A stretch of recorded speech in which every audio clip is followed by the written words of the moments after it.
Hey there, Kyle here, and today we are going to revisit my very first guitar, the Squier Affinity Series HSS Fat Strat. Let's do it!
Alright guys, hope you're doing great out there today. If this is your first time here at my channel, my name is Kyle and this is the Affinity Fat Strat from Squier. So I'm going to take you guys down a little trip on memory lane for me because this was actually the first guitar that I ever owned, the first electric guitar anyways. Pro Audio Star was blowing out a whole bunch of Squiers apparently for a long time. This has been going on for a while, but I just recently became hip to it and I saw that they had this guitar on sale for half off. This was $159 brand new from Pro Audio Star.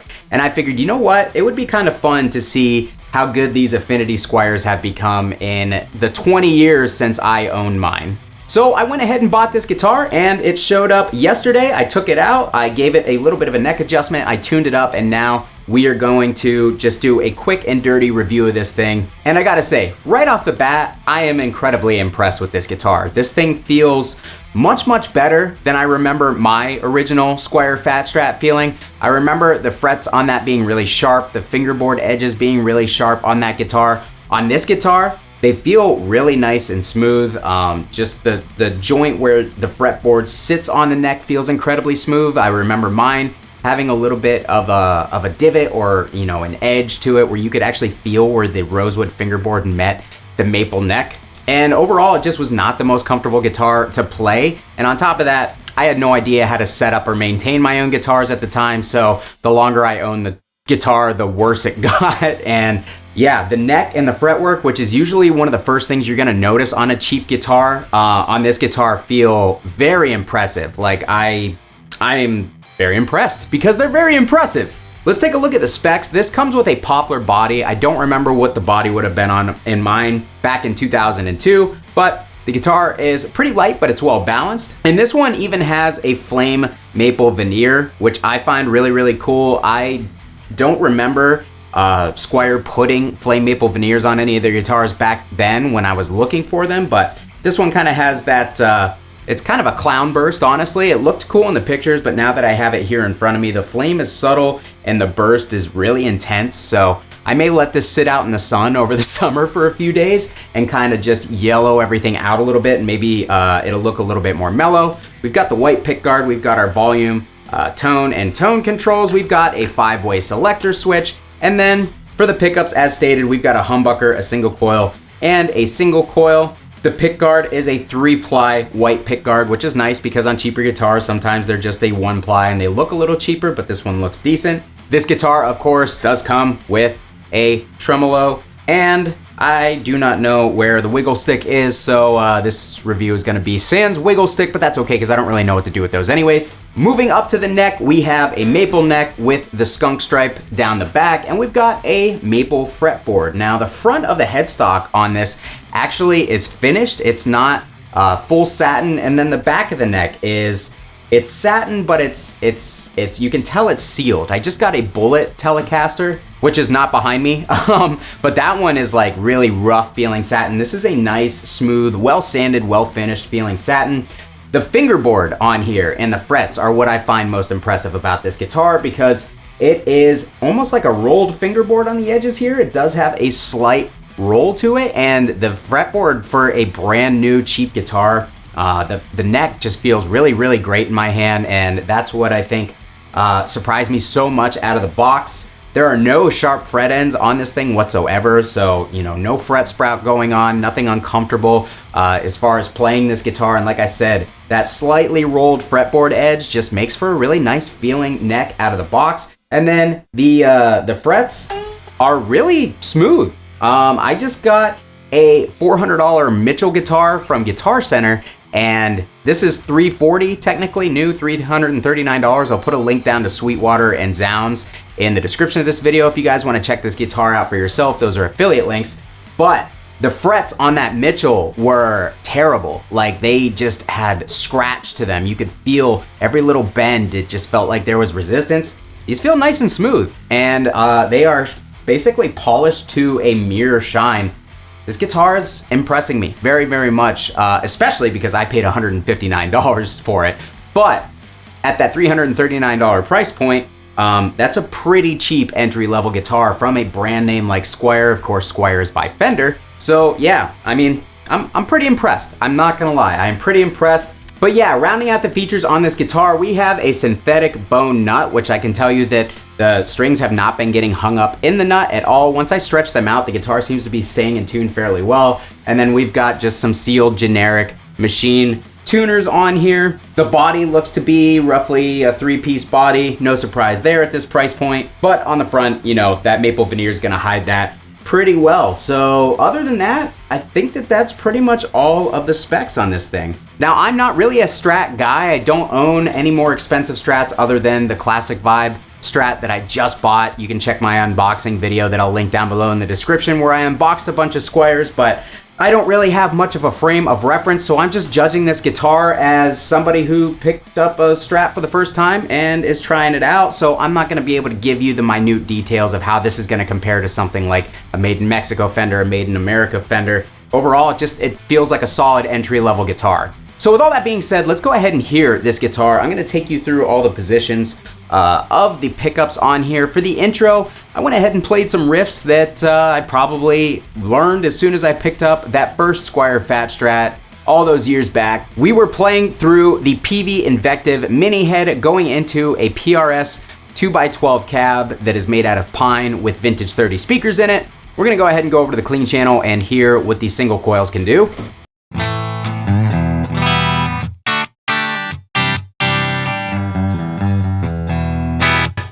I do want to note that I have not changed the strings on this guitar. They are the stock strings that came out of the box. They are very thin. A lot of Strat players like thinner strings. I personally don't, so I will be putting some heavier strings on this if I choose to move forward with this guitar, but just figured I would mention that.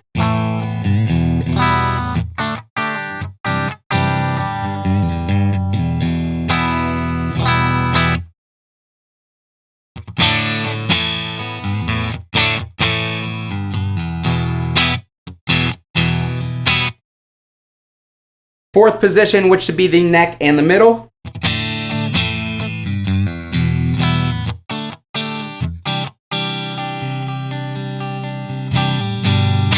And finally, the neck.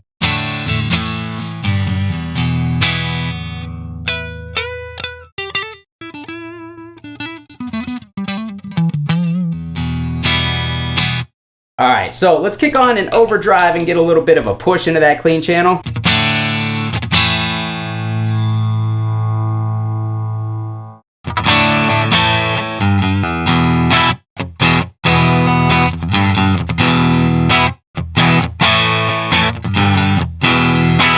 So that's that middle position. Let's go back into the bridge and see if we can drive this.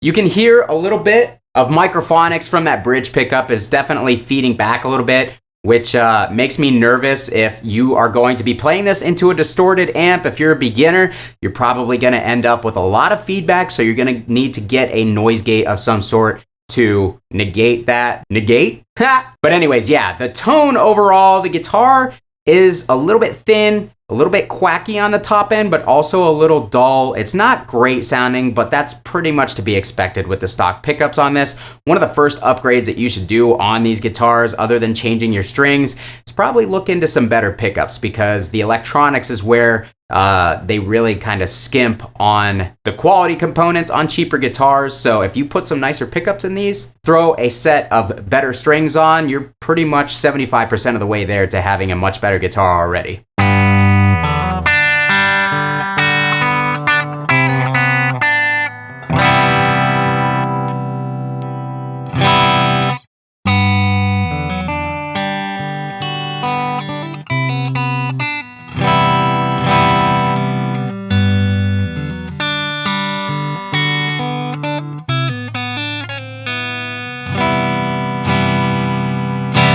But overall, hitting it in the front with a little clone, it's kind of taking to that sound pretty nicely. Let's go ahead and kick on the Friedman BE Overdrive and kind of get a little bit more of a crunch style distortion and see what we come up with.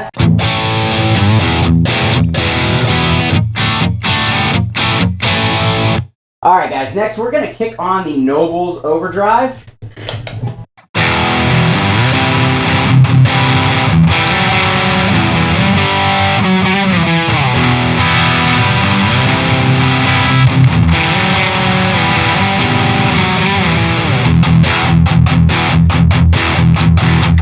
So yeah, right there, pretty muddy on that bridge pickup. It doesn't sound amazing. Let's go ahead and go into that middle selection, and we're getting some hum because we are now on a single coil pickup.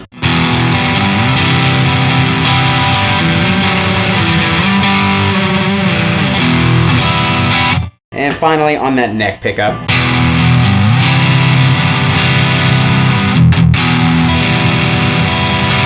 So it does okay on the clean stuff, but as soon as we start getting into the gain, it is muddying up, at least on this particular amp. Let's gonna go ahead and go into the high gain channel of the PV Invective and see what we get out of that, because I think I had it sounded fairly good at the beginning of the video.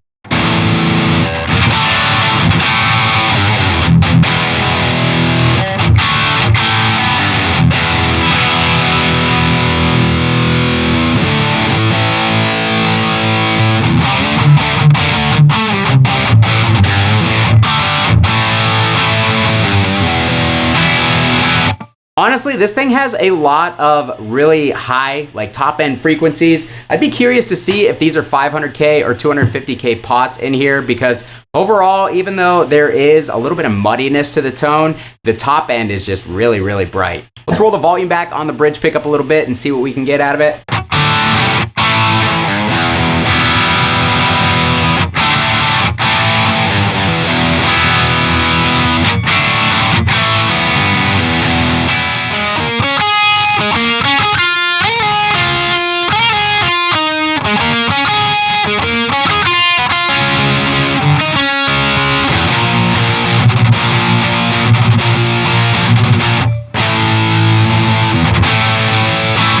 All right, so kind of rolling the tone back does take a little bit of that top end harshness off, but at the same time, makes things a little bit muddier. Let's go ahead and hit the front of the amp with the overdrive and see if we can get some metal tones out of this thing.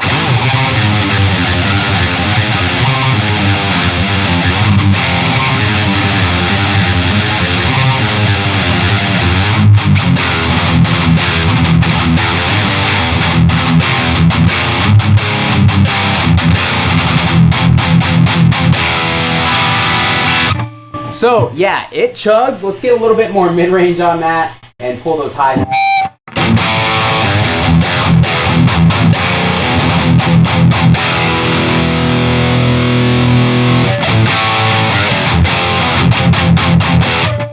You hear that microphonic? That's what I'm talking about with the pickup. But yeah, overall, if you're going for just a really hot, high gain tone, this thing is taken to the PV Invective pretty well for that.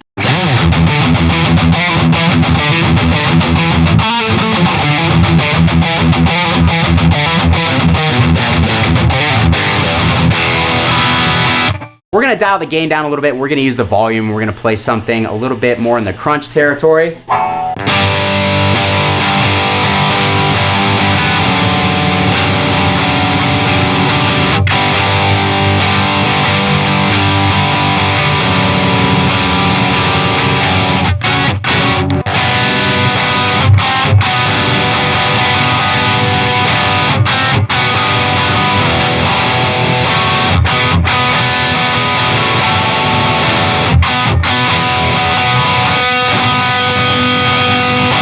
Alright guys, so yeah, overall, not bad. Not bad. I really think, and I would like your feedback on this, but I really think that kind of want to take this apart, maybe throw a better bridge pickup in here and essentially just see what else that we can get out of this guitar, because I gotta be honest, this thing seems like a great candidate to be modified because the neck plays really, really nice. I was able to get the action low, it's intonated just right, the neck feels great, and I think that if we put a higher quality humbucker in this thing, that we could really get some awesome tones out of this guitar. But yeah, as far as out of the box goes, for $339, I really don't have too much to complain about, to be completely honest. All the pots work perfectly. The guitar came intonated. It is staying in tune pretty well. It doesn't sound bad. It definitely has some weaknesses in overall tones and everything, but that's pretty much gonna come down to the stock pickups in this thing, which is really to be expected at a guitar at this price point.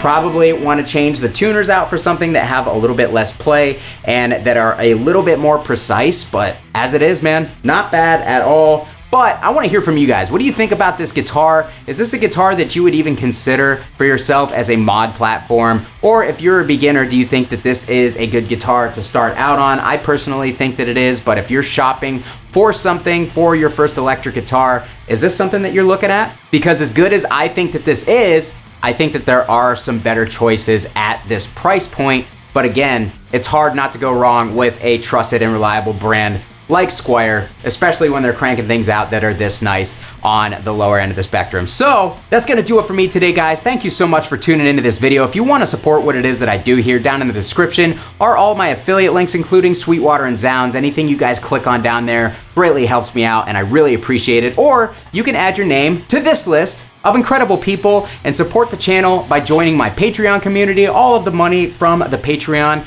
gets put into stuff like this for the channel. So if you guys would like to be a part of that, hit that Patreon link down below and sign up and I would really appreciate it. Thanks so much for watching, guys. Kyle here again. We'll see you next time.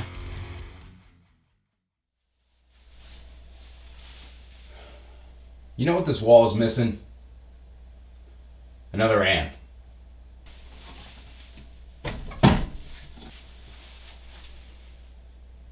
There we go.